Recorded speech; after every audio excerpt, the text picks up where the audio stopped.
And they did the exercise where it's like, okay, you guys are going to climb a certain height and don't say when, but then just drop. And it's up to your buddy to catch you. And she almost killed me. Oh my gosh. So they're like, oh, it's the weight difference isn't a problem. It was that day. Yeah. I'm a simple man, don't wanna complicate ya, complicate ya.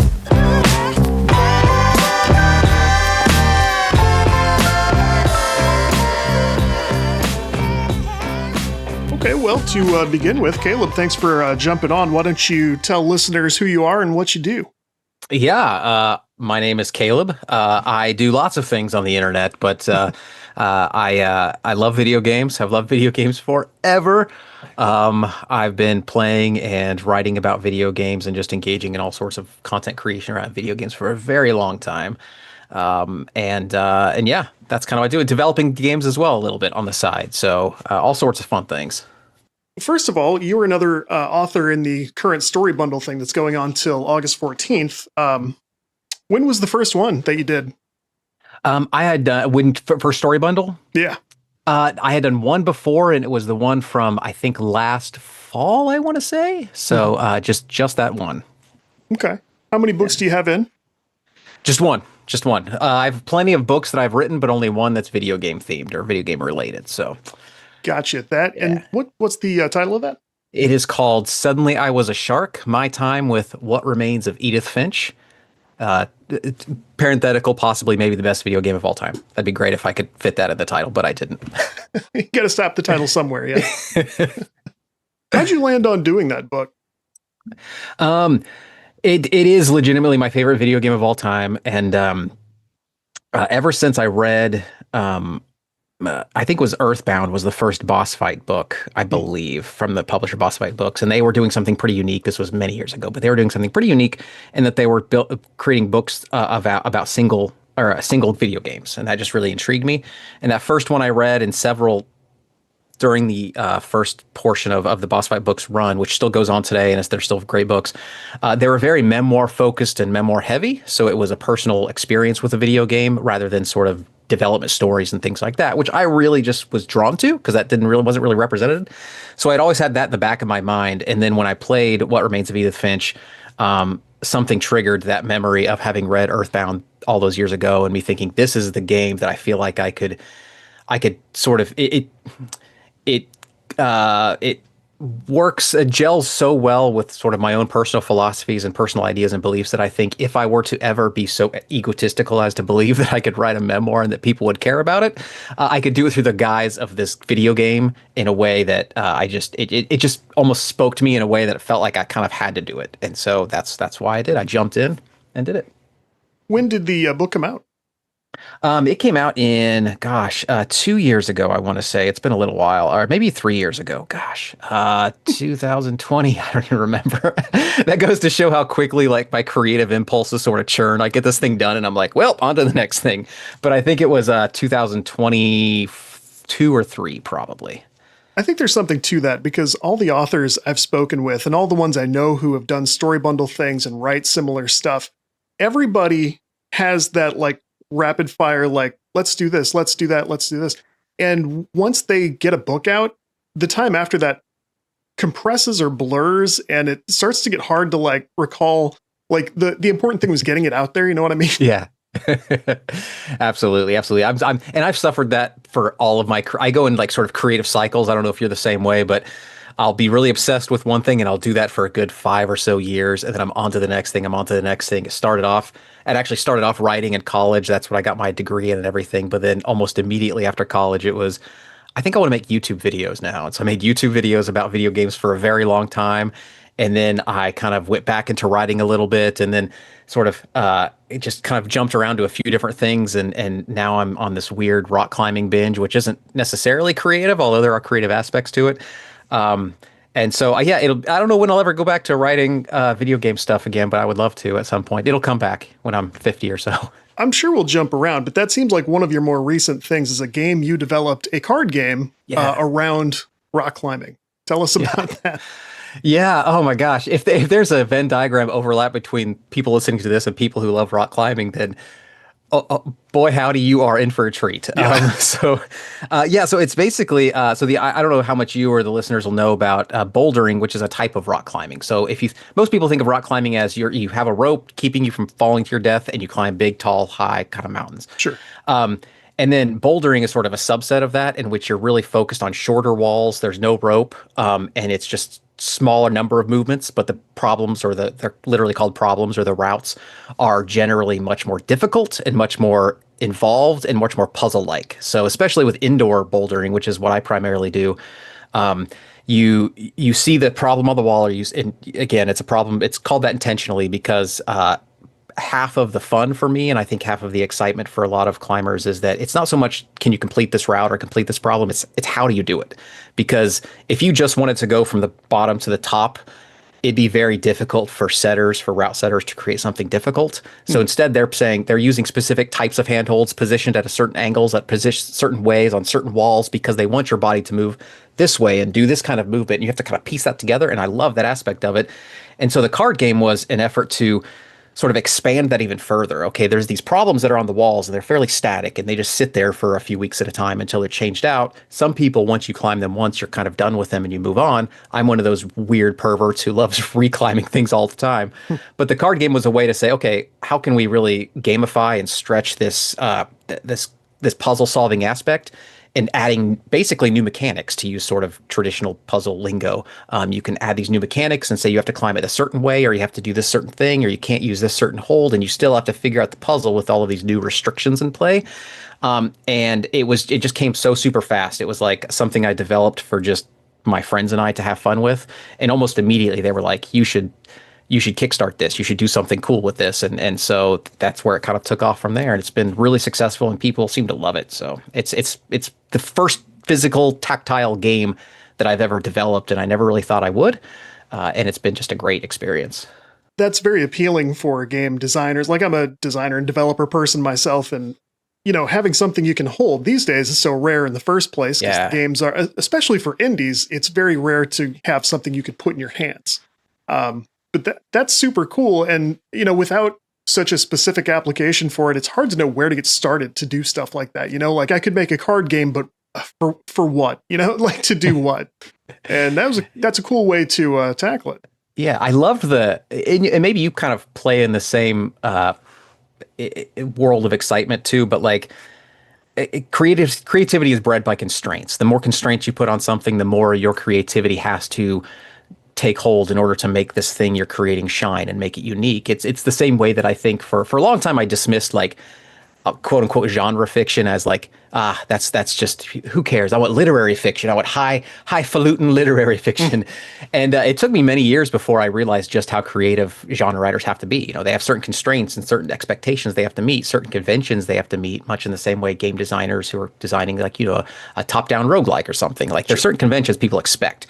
But you can't do the same thing everyone's done. You have to be creative in that. And so having the constraint of bouldering, and knowing that, okay, this game, it's going to be played, on a wall. There's going to be all these people here who would much rather climb than play a card game.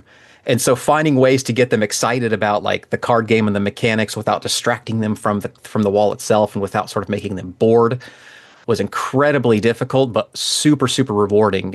Those constraints were just, it just sort of flowed. Once you have the right constraints, I think, you can like, the creativity just sort of tends to pour out. And that's kind of what happened here. That seems like it would be difficult to test, because, yeah, you don't want climbers to get bored, and you don't want too many to fall on their heads. Right? Yeah. I mean, not too many. It's fun when there's one or two. But yeah, it was actually, that was my favorite part of it, was the play testing. And in my video game development, kind of has more, it's more entrenched in the play testing and user and player research area of things. I definitely have developed games, and I say games in quotes just as a way to distance myself from people who make truly engaging experiences. Mine have mostly been, game jam type fun side project-y kind of things. Sure. But I really loved the playtesting portion of it. That's where I felt like I got that's sort of where the psychology and game design sort of melded. And with the card game, it was really interesting. I love the playtesting portion of it, because I would basically just give groups of people these cards, things they'd never seen before. A card game at a bouldering gym doesn't exist. So this was the first they were ever seeing. So it was novel to begin with. And they were a little excited about that, which made it easy to find groups of playtesters, which was nice. And I gave that kind of card to, and I say, hey, just play it and just let me watch. That's all I want. And very quickly I learned things like, the text on the cards. If someone spent too long trying to read and decipher what the card was telling them to do, they would get bored because everyone else around them who's also waiting to see what this card says so that they can watch the person attempt to climb with this card mechanic in mind. They're waiting for that person to read and comprehend it before they can then share it with everyone else and say, oh, this is what I have to do. So immediately I was like, I need pictures. Gotta have pictures. So I hire a friend of mine to do like illustrations that were like he's a web designer, so it was very user experience focused design, not sort of flavor art or anything like that. Very user experience. So that was one of the examples where it's like, playtesting revealed so much about what the game needed and made it so much better of a game for it. So is this going to be your thing for a long time now, or are you just going to be the climbing game guy, or do you sort of, okay, now I did it, That's a good question, and it's an appropriate question because history would say that I've done it. I'm on to something else. I'll probably do it for a little while longer. In fact, I have an expansion idea in mind that I think could be kind of cool. And I have a few other it seems like an interesting niche to be able to gamify bouldering in a way that just never has done before. So there might even be a couple of other completely different card game or game types that I could maybe kind of play around with. But then after that, it'll probably wear out after a while, I'm sure, as these things do. I'm very much that way. I really love having different things I can tackle. I'm a music guy, game guy, software, art, all this stuff. And I certainly value the advice people try to give. If you're pushing too many directions, you're going to go nowhere. But also, I don't know, it's just a way your brain works or it doesn't. You have different gears, you have different directions you want to go. And I think that's okay, I think it is too. There are times when I get overwhelmed. I have a list that I will in cycles completely delete and then reintroduce into my life, which is a list of the various creative things that I need to do. I say need already. I'm speaking in terms like that. It's already shows you what sort of a mental affliction it can be. But things that are here's the creative thing that I'm working on. Here's 3 or 4 of them that I'm working on. Here's, if I have spare time, let me get to it and let me kind of do these things. And every few months or so, I'll be so overwhelmed that I'll just delete it. And it's a refreshing, good feeling when I delete it, but almost inevitably a week later, so I get it back. And I'm also the type that I don't know if you're the same way, where it's it's hard for me to just imbibe a medium without trying to figure out how I can be a part of it. I can't watch a movie without thinking, oh, okay, I should make a movie. I should make, okay, This is what I would do if I made a movie and start planning it out. I can't play a game without I should do this. I think games are one of those things that it's a rare thing where let me see how the best way to phrase this. They can be so complex that I realize it's astronomically absurd for me to think that I could in any way contribute something meaningful to the medium, right? They're just absurd. So I can sort of forgive myself for not trying it. But at the same time, there's the small game jam type things that allow me to be a part of it and allow me to feel like I'm not just sucking and I'm providing and giving out as well. It's a two-way street. Even though nobody will ever play the games, it's still just enough for me to feel like I've contributed something. Whereas with a movie, I've seen great movies that people made on, their cell phones. And I'm that's just tempting enough to say I could do that, but I shouldn't. So I kind of have to distance myself from movies and TV and things like that because I know I'll just get sucked in and want to make stuff. I am so much that way. There should be a name for that if there's not. Maybe there is. But my brain works that way. If I'm playing, from a very young age, I would play Tiger Woods, and I started golfing after that. And I would play EA's boxing series, and I started at a boxing gym after. My brain, I'm addicted to that. Let's get it. Let's prove I can do this. Let's learn more about this thing. I don't know which one it is. Whether it's me going I can do that, or I think the other part of my brain is I'm fixated on how everything works, and I want to. When I play a game, it's the same thing. Let's do just a small first-person shooter, or let's see if I can do a little game jam, like you said, along the lines of Stardew Valley, whatever has my attention at that time. I don't think it's bad. I enjoy that life, Yeah, I don't think it's bad either. And just the wealth of tools that creative people have available to us now is so insane. I mean, it's a good and the bad thing, right? Just the fact that something like Godot or Udemy or Unreal Engine exist as these free tools that a single person can learn tempts you in a way that maybe 20 years ago you wouldn't have been tempted because it just wouldn't have existed, you know? And I'm old enough that in college, like when I was seeking out a college degree at the time, I loved video games, but I didn't even, there was no concept of like making video games when I went to college. So it was like, Yeah. I'll just go get a literature degree, I guess. I don't know. I mean, but if had I known that I could have maybe gotten into computer science and that would have been the thing that led me to game development, like I didn't even have that much of a concept. Like, oh yeah, I should probably know coding and programming. Like that didn't even register in my brain. That's how dumb I was. So yeah, if I had to do it all over again, I'd probably get more like trained in that. Right now, I'm such a cowboy coder that I would be the worst person on a team ever. Like I just don't have any of that infrastructure in place to know what not to do, you know? Any seasoned coder will tell you you would have to be pretty drastically bad to be the worst coder in the building. And the worst coder in the building, we just work with them. That's fine. That's reassuring, I suppose. Yeah. Thank you for that. One thing is that effect is starting to get better with age for me. I'm about to hit 40 and, you know, we're starting to do, like my family will sit down and for whatever reason, my kid got on this kick. He wants to watch Olympic diving a lot. Mm-hmm. I know good and well I can't start diving. Football can't be done at this point, you know? You know, I will say it's so cool that you bring that up. I had not ever talked to anyone who thought in that same way, because for me, I'm 42 right now, and when I hit 40, there was this overwhelming wave of relief from a creative standpoint, because for some reason that number meant to me, even though what I'm going to say was true decades ago, but for some reason at 40, it was an overwhelming understanding, a very specific understanding that I will no longer be a prodigy. You know, I will no longer be this uberkind who can do something amazing and build their life around this amazing thing that they're uniquely good at or whatever, right? I could still find something I'm uniquely good at, but I'm too old to make any big life decisions to actually do that. And so when I hit 40, I think I was finally able to say, you know what?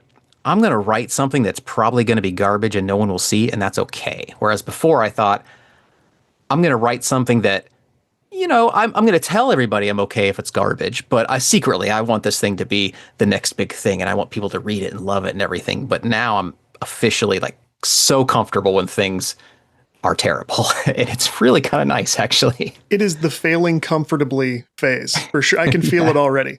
For sure. I'm still picking up new stuff. I just picked up a DJ deck over there. I'm a very bad DJ and I love it. I'm having a great time.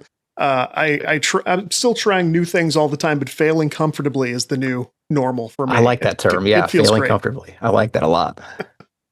Yeah, I rock climbing. It's funny. I have done some rock climbing. I was very good at it as a teenager, and I was very lightweight as a teenager. And now I'm a much stockier adult.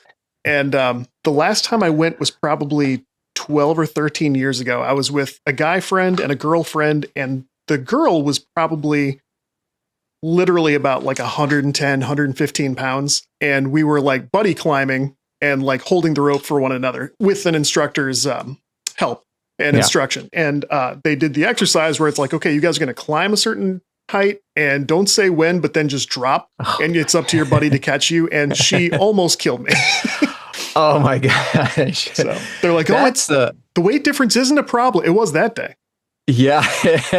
It usually is. I will say, even though I'm not much of an outdoor climber and definitely not much of a ropes climber, the situation you painted for me right there, it's recognizable for sure. I will say, even in the last 12 years or so, not that I'm trying to push you into taking on yet another activity, but the belay device technology has come a little bit of it has come a way. So it's a little bit less easy to sort of to do that. So. Still not impossible. It's still, I've seen it happen. It's bad, but not impossible. I love the auto belay thing. That's always nice because I'm pretty sure that's not going to kill me, and I can just climb and not worry about it. I like that thing. Yeah, I trust machines over people most times, so the auto belays are definitely the safer way. Although the only downfall to them is you can't immediately try again where you fell off. Like if That's someone's true. catching you, as soon as you fall, you can just get right back on where you fell and try again. But yeah, auto belays, you're all the way down if you fall. Yeah, you're coming down. Yeah. Yep. I would still do that if like, sometimes you'll go to an event and they'll have a little wall you can do. Like I would still do it. No Yeah. problem. And you're in the St. Louis area, right? Yeah, we've got several good climbing places. Yeah, I was going to say they have some of the best in the country, is what I've heard. I've never been to them, but some of the best indoor climbing gyms anyway in the country. So you're not at a disadvantage there, at least. Yeah, I don't recall the name of the one that was right downtown, but that's where I went. Like we went downtown St. Louis, had a great time. Yeah, I think So Ill has a big one down there. That might be it, but there's I think there's a few in that area. So yeah, in Kansas City I lucked out, man. I didn't start climbing until I was 40. So 2 years I've been climbing, and I just happened to see a friend of mine post online pictures of her climbing, and I was like, oh yeah, that sounds like fun. And turns out there was a gym less than a mile from my house, and it was serendipity. I had to start it up, and it became my personality for better and worse that day. Now, having the condition that we have where we want to get into everything, gym memberships, right? That starts to stack up. That start to pile up. It does. And I'm a crazy person because I have memberships to 2 of the gyms in the area, and I used to have memberships to 3 of the gyms in the area. But I've also never done anything physically active really my entire life. I did a lot of skating in college, inline skating specifically in college and stuff, but I've never done anything active, and I felt like if I'm going to spend my money on something, I might as well go all in on something that is active and is healthy, and I'm actually really enjoying. So it's almost like don't squash passion. It's sort of an ethos I believe in. Like if you're passionate about something, go ahead and put some resources into it and follow it until you're no longer passionate about it. And so far it's been 2 years and I'm still passionate about it. So I'd say it's money well spent, but you're not wrong. It's not cheap. It's not cheap at all. It's funny because that's the phase that my kid is currently in. He's 10 now, and since he was 4 or 5, we've been going through that normal cycle where it's like, okay, if you want to try soccer this year, we'll try soccer. Try to stick with it unless you really hate it, and then I don't care. Well, that'll be that. And then we're going to do tennis for a while, and I realized I just never left that phase. It's good phase. I mean, there's worse things in life. I think it's great. What else is there going to be? Go to the bar, or people spend that time different ways. And I suppose if I have to be true to my ethos, if you're passionate about the bar, I guess follow that passion, go for it. Whatever. It's not my thing, but tell me about your fiction work. Yeah. So it's gosh, this is one of those weird things where a few years ago I actually went through and just tried to remember what my books were about, and that was a weird feeling. But I really loved sort of this. Sort of very aggressive, like Chuck Palahniuk was a huge influence, and I think he was a huge influence for a lot of people of my generation, and so a lot of my works would probably be very similarly compared to his stuff, but a lot of it I realized, this is in hindsight, that it deals a lot with like parenting and like fatherhood struggles. This was before I had kids. A lot of the protagonists I would write would be like struggling with the idea of children and having children, and at the time I was dating a girl who later became my wife, and we have kids together. And so I think I was already like sort of teasing out those ideas in this safe sandbox of fiction. Yeah. And then it's like my first book it's called Stranger Will, and it was this novel about this guy who was sort of pulled into this group of people that are sort of run by this principal character of an elementary school, and she has this really weird theory on evolution, that she feels like she could sort of steer evolution in the correct way, even if she's only a small single part of it. She has this idea that she can sort of help steer it. So she's sort of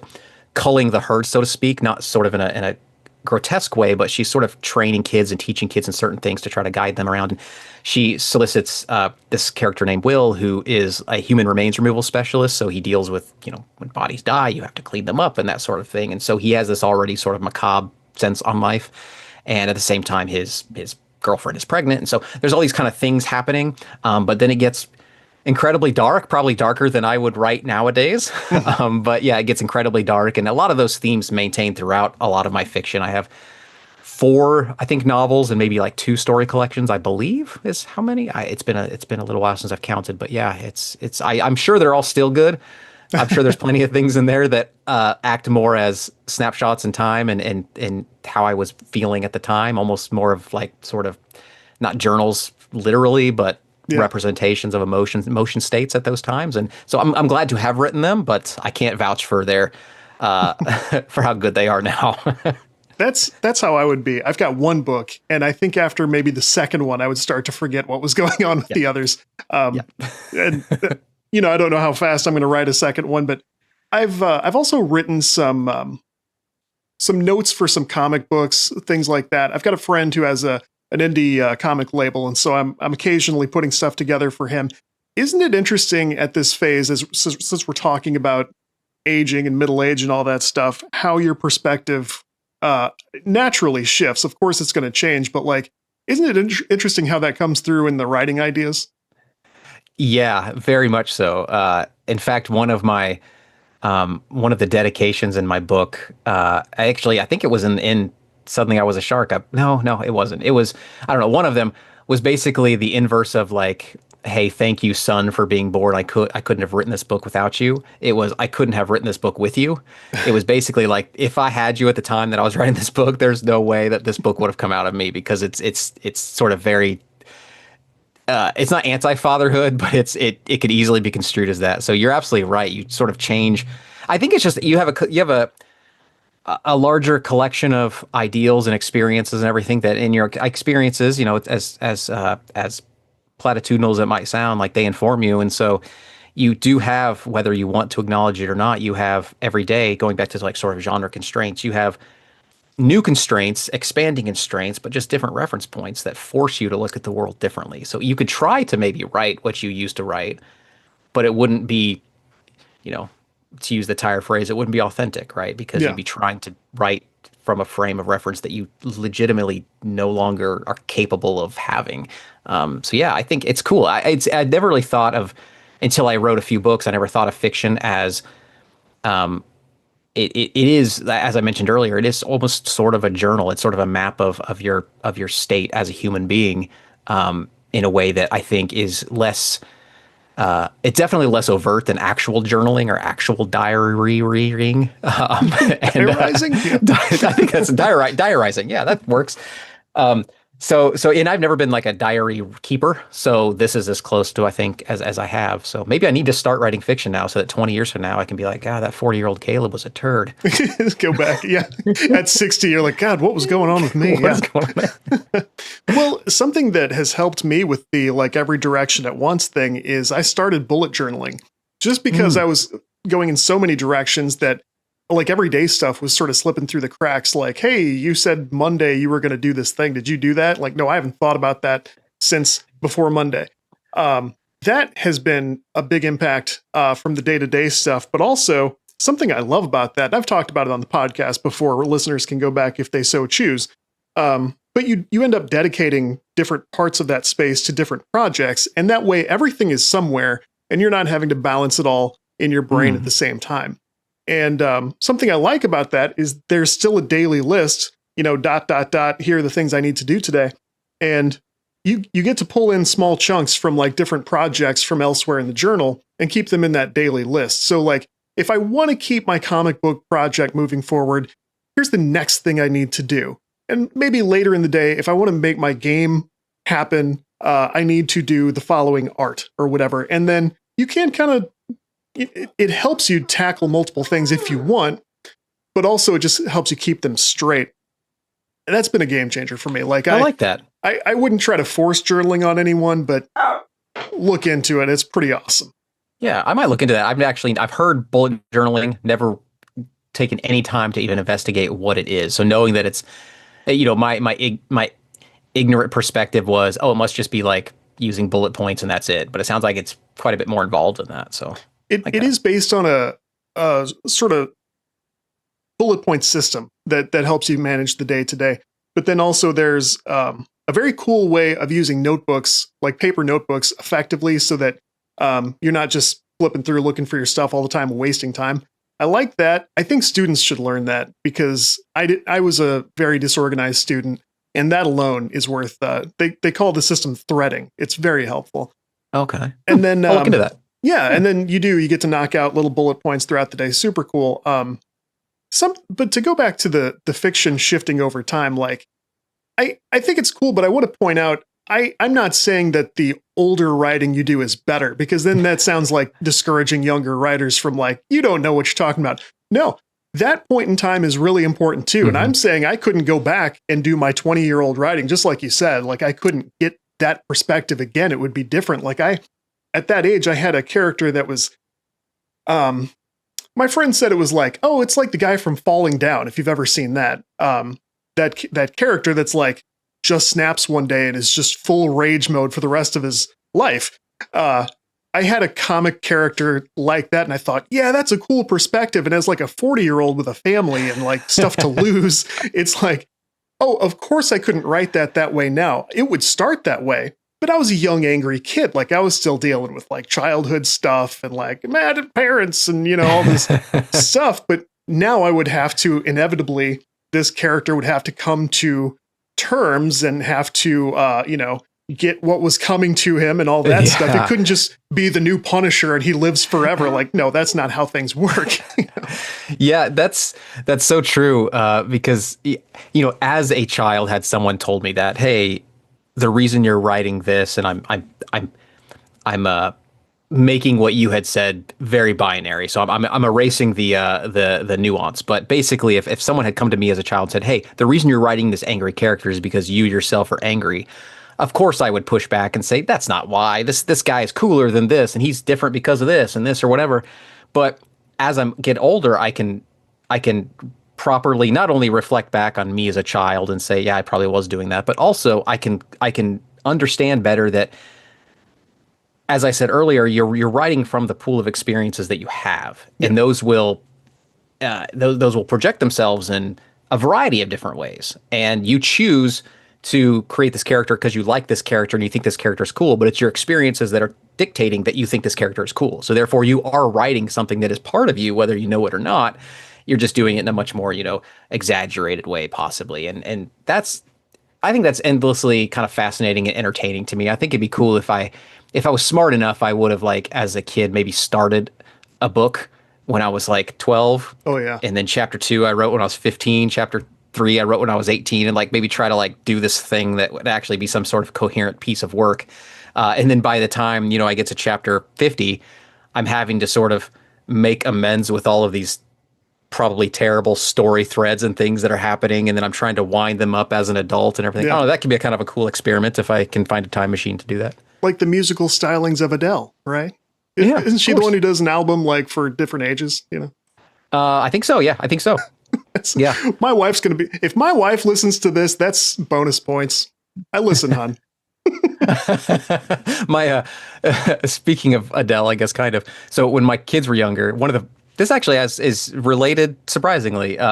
When my kids were younger, we started Twitter handles for them, and so anytime they would say something funny, we would just put what they said. And so, and my son's one of my oldest son, his handle was "Why is Adele sad?" Because he just asked that one day. He's like, "Why is Adele sad?" And so that's the handle. And then it's just tons of funny stuff he said as a kid. And so now at dinner, every once in a while, we'll just pull up this old thread and it's not active anymore and just read through it. And he's 16 now, so he can laugh at it and be like, yeah, that was pretty stupid and dumb as a kid. So yeah, we did that for both of our kids. It's great. That's amazing. We started Gmails. We started Gmail address for our son, and we try to send notes to it. And at some point I had to admit to my wife, like, mine trailed off because I'm a primary caretaker. Like, she has a very demanding job, and I'm usually with him and homeschooling him and all this stuff. I had no time to write to him. I'm talking to him in real time. It's going to get so bad that you'll just like have a recording that records everything you say, and then AI like transcribes it into something coherent at the end of every day. And it's just auto like plastered out there. And then you're burdening your child with, when he turns 18 or whatever, with having to read through all of this stuff. Like, oh man, I would not wish that upon my child at all. What games are you into right now? How much do you get to play? Like, what's that look like? Yeah. Oh man. I play as much as I possibly can. In fact, if I don't know if this thing will reach over there, but my game wall, I don't know if you can see, I have tons of games there on the bottom. Look at those controllers I have. You're a PlayStation guy. Well, I also have an Xbox, but there's just not as much on it. Oh, okay. And a Switch. I have a Switch back there too. Sure. And a little bit of a PC guy, but not as much. I'm a dummy. I like it when the blue box goes in the blue box machine, and I can understand that conceptually very easily. I just finished up Death Stranding 2, which was like the big blockbuster game that came out about a month ago, maybe. Something like that, yeah. freaking fantastic. If you're a sucker for the weird Hideo Kojima nonsense, it's his best by far. Like it's incredible. It's honestly, I would call it a masterpiece if I were so brash as to think I could make such a claim on any piece of art. But it's freaking amazing. And then I'm getting ready to start, I think, Clair Obscur, the 13, what's 32, whatever it's called. 3? Yeah. 33, yes. Expedition 33. That sounds right. Yeah. So I'm getting ready to start that one probably tomorrow. So I'm really excited about that. Everyone says it's like the best game in the world. So it looks hopefully really good, everyone is right. Yeah. I'm waiting for dad time. I usually have like an hour or two each day where it's like play or watch without somebody in the room who I have to worry about, like, is this appropriate? What, something I should turn around and explain. Here's what you just saw. So yeah, you can't play those hentai games anymore. It's just I say to my wife all the time, like, I'm going to go play something adult, and then I'll turn back and go, not like that. Oh, that's awesome. That's awesome. What have you been playing then when you do have that time? So I'm a Game Pass nerd. I am a big Xbox guy, and so when stuff shows up on Game Pass, like Farming Simulator 25 just dropped, and I just started playing that today. My problem with that is I'm somebody who has to have something to do with my hands. I can't just sit and watch a TV show or something. Usually I'll fall asleep. I don't sleep enough, and you know how it is. Farming Simulator is not quite. I like it. I think it's a cool game. It's just not quite stimulating enough for me to not start to like. Yeah. I think most games that have the word simulator in them, there's probably an element of boredom, unless they're the crazy ones like Goat Simulator that are just meant to be wacky. There's a sweet spot for me. There's like I like Power Wash Simulator. I like that. House Flipper doesn't have simulator, but you understand what it is, Those are just right. They're relaxing without putting me to sleep. This one puts me to sleep. I don't know. Oh, well, I'm guessing the hum of those tractors is probably pretty egregious. Like the hum of those God-fearing farmers and their tractor machines, it just puts me right to sleep. But yeah, because of the blog that I run, I also have access to sites like Keymailer. And so like indie studios will send me stuff. And I'd kind of rather look at stuff like that than like, I really want to play Death Stranding, but like, content-wise, I'm competing with IGN, and if I could do something to help a smaller studio. So I actually somebody just sent. There's a new sporting goods store simulator that I tried. That one actually kind of active and like help keep me awake. And you're checking people out and stocking things and picking contracts and stuff. It's actually pretty cool. Huh? So I like that. There's one called Hell Clock that's an action RPG with a timer on it. So your run can only go a maximum of like 7 minutes, which is a really bold. I'm trying to be fair in my description because I'm not loving it. I'm not loving the experience, but they really polished the gameplay really well. It's a cool game. I just don't think for me a timer like that timer really pisses me off every time. It's like 7 minutes. Ah! Yeah, I'm with you. I tried Outer Worlds. Outer Wilds. See, the one that's the way marketing disaster. The both games were great. I actually enjoyed Outer Wilds and Outer Worlds, but the Outer Wilds, the one that's the time-based 20-minute like increment game that won all of the awards for like artistic games and stuff. I think that's like Wilds. It's a game. Yeah, Wilds. It's one that I should have theoretically loved. I liked it. I didn't love it, and I think it was because of the time mechanic. I know that's integral to the whole game and that's part of it, but you could make the timer an hour and a half. And just the fact that I know there's a timer back there, it's just distracting me just enough. It's like when I play a game like streaming games, generally like my setup is pretty good and I've Ethernet connected to all my systems, my Xbox Series X and Switch and all that kind of stuff. So that part's fine. But just knowing that at any moment I could experience maybe a jag, it just pulls me just enough out of it that I can't concentrate and can't focus. So it's that potential of problem in a game that is going to have those kind of problems that I just can't quite wrap my head around. So I get it with that timer thing. The streaming stuff is complicated because I was just telling the last guy I recorded with, because we were talking about like the next PlayStation, the next Xbox. And I said, I don't know if the next Xbox is going to be a $10,000 PC or if it's going to be something that only exists in your imagination and you stream the games to your mind. It could be either one of those. You're right. Yeah. And I'd love for like a living room PC situation. I'd appreciate that. Something I could play Game Pass games on, and then my Steam library as well. Because I'm not a PC gamer, but I have a huge Steam library. Those things seem incongruous, but I think that's pretty much the standard. Yeah. And I would love something like that. I'm very open to that. When Steam had that living room like set-top box thing, I used that a lot certainly longer than it was officially supported. I think they kind of did away with that support, but I used it a long time and loved it. Just loved it. Mm-hmm. Yeah, it was something. Here's something I loved that no one else loved in the world. Stadia. Remember Stadia? Yeah. The Google thing. I actually really liked Stadia. It was the best streaming thing. It was the only time I could play a game streaming and not worry about the lag because it was pretty flawless.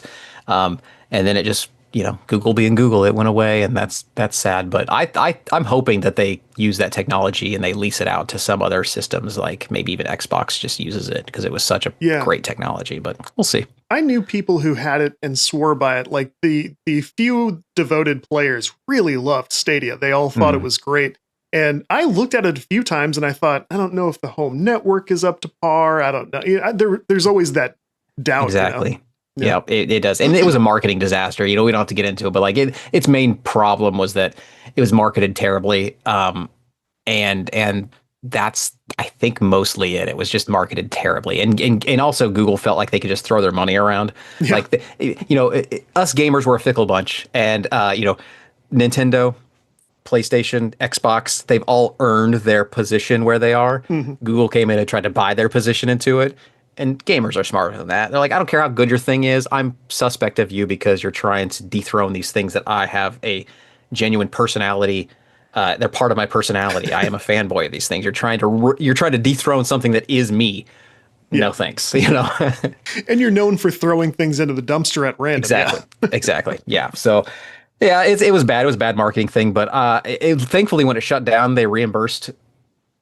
They gave the money back to everybody for everything. Like literally, like every game I purchased and even the hardware, like the controllers, they just sent me money back saying, here's all the money back. And I had bought like 4 of their controllers. I showed you earlier. I love putting controllers on my wall. So I got all this stuff for free at the end of the day. But oh well. Like a time machine. Like none of it ever happened, except people just have this stuff in their house now. Yeah. And they did release, like, it was weird. It was at the very end of its life cycle. There was fear that they wouldn't have that their controllers would no longer work anymore because they were using Wi-Fi and they weren't compatible with Bluetooth. And that's one of the reasons why it worked really well, is because they were using Wi-Fi, not Bluetooth, so there was no lag. But they did release a firmare update so you could use it for Bluetooth. So thus concludes my Stadia evangelizing. It seems like a little late, but I'm certainly no Google fanboy, but it does seem like they did right by people in the end if they weren't going to go ahead and just maintain the thing for a while. Exactly. Yeah. I think it was also it was a good PR move from that standpoint. Then also from if you don't let us use these controllers, then you're literally just contributing to just waste. Like there's nothing we can do with them, so they're going to get thrown away. You really want that on your shoulders, on your conscience, Google. So I think that probably helped. I don't know though. Maybe they didn't care and they were just like, only 15 people ever bought games on the system anyway. What are we going to lose? $300? All right. Like maybe that was simple as that. There is that PR element to it. Recently, we've started buying from Microsoft Ocean Plastic computer mouses. Oh, really? Which are actually cool. I don't think they cost very much, either $20, $30. You can get like a really ugly mouse, but it's made from, recovered ocean plastic. That's so cool. Yeah, that's a neat thing. That every time somebody sees it, they're like, what is going on with that mouse? It looks like it's 50 years old. And I said, some of it probably is. But that's a neat thing. People can. I like that. That's cool. I had never even heard of that. I like that a lot. Yeah. You a VR guy at all? I've tried so many times. I have PlayStation VR in my basement and I played it for about 15 minutes. And it's like, it's a mental spatial, like, vomity thing. I can't. You get woozy? Yeah, very, very quickly. Yeah. What about you? I've come around. I won't do the movement games, but I can do stationary games, and I really like that. When we're talking about necessary evil corporations, me and Facebook actually have sort of gone back and forth because I had a Facebook page for my blog. That was a big thing, and I had a lot of traction there, and it got hijacked at some point. Somebody. I think what I pieced together eventually was I had 2-factor authentication on my Facebook account.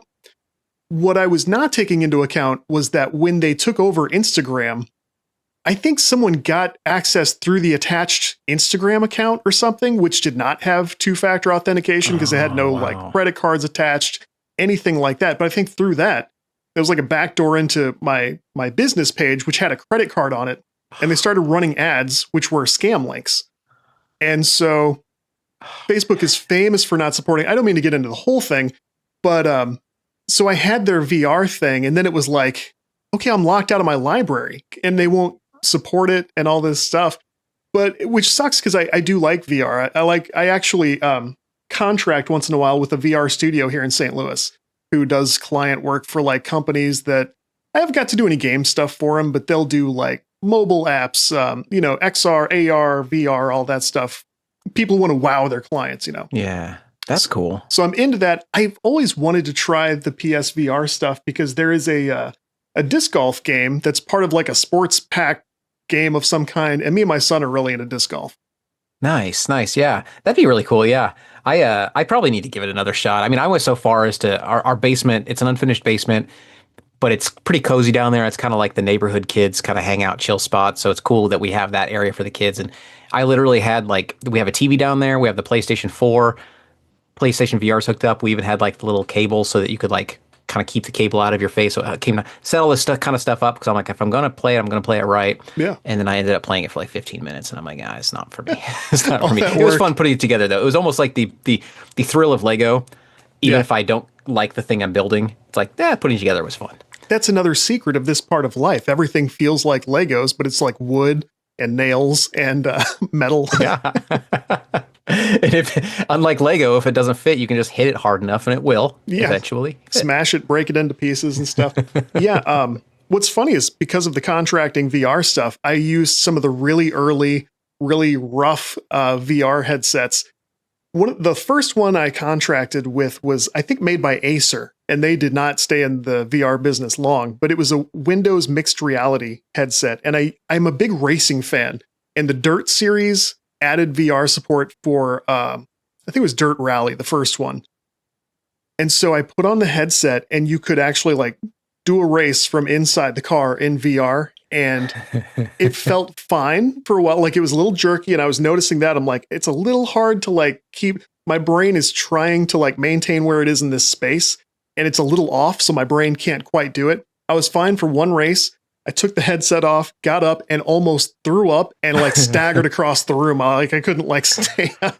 Oh my gosh. It's a conundrum. I mean, it's I think motion sickness is two conflicting stimuli at the same time, right? Yeah. And so that's why boats, you get it because you see the horizon that's still, but your body's moving and you're like, that's not working. And so, and VR is like, that's inherently, there's an inherent contradiction with VR that I don't think can be universally solved. They've done like certain things where you can like change sort of the foveation or whatever, like for the way it focuses. And then you can also change, like, instead of moving with an arrow, you can just do like the teleport thing, which helps some people out. But That's good. But I don't think there's one solution, and that's going to be a tough hurdle to probably overcome for weenies like me who will throw up all over the place.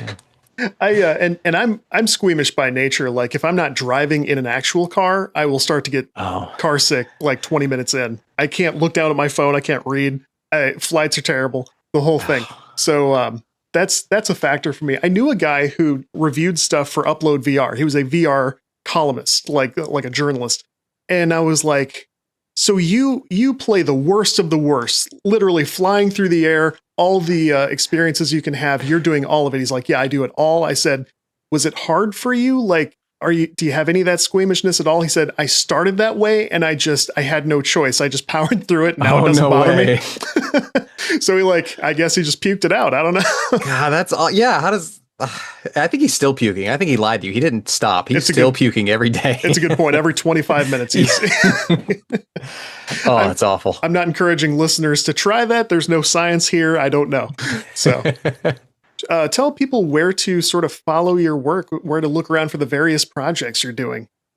Yeah, pretty much anywhere that says Caleb J. Ross online, that's probably me. That's Caleb with a C, the letter J, ROSS. CalebJRoss.com, BetaBreakGame.com, which is the name of the game that I'm playing on. Blue Sky, Caleb J. Ross, all the places, Caleb J. Ross. That's probably me. If you find a Caleb J. Ross that is posting something that would seem contradictory to the persona that I've provided you here, then it's probably not me. So run. Do you have any author doppelgangers? Because I've definitely got one. No. Oh God, I hope no one looks like me. God bless him. If there is. Just authors by the same name. Let's go with that. Oh, there is. So the reason I go by Jay is because there is a Caleb Ross who is like a New Zealand actor who was in a show called Tribes a long time ago. I've never heard of this show or whatever, but they were much more famous than I ever wanted or that I ever could become. So I had to go with a J, but that's really, I don't think there's any other Caleb Rosses out there that I'm aware of anyway. It would have been amazing if I had started the interview like, tell me about your role on Tribes.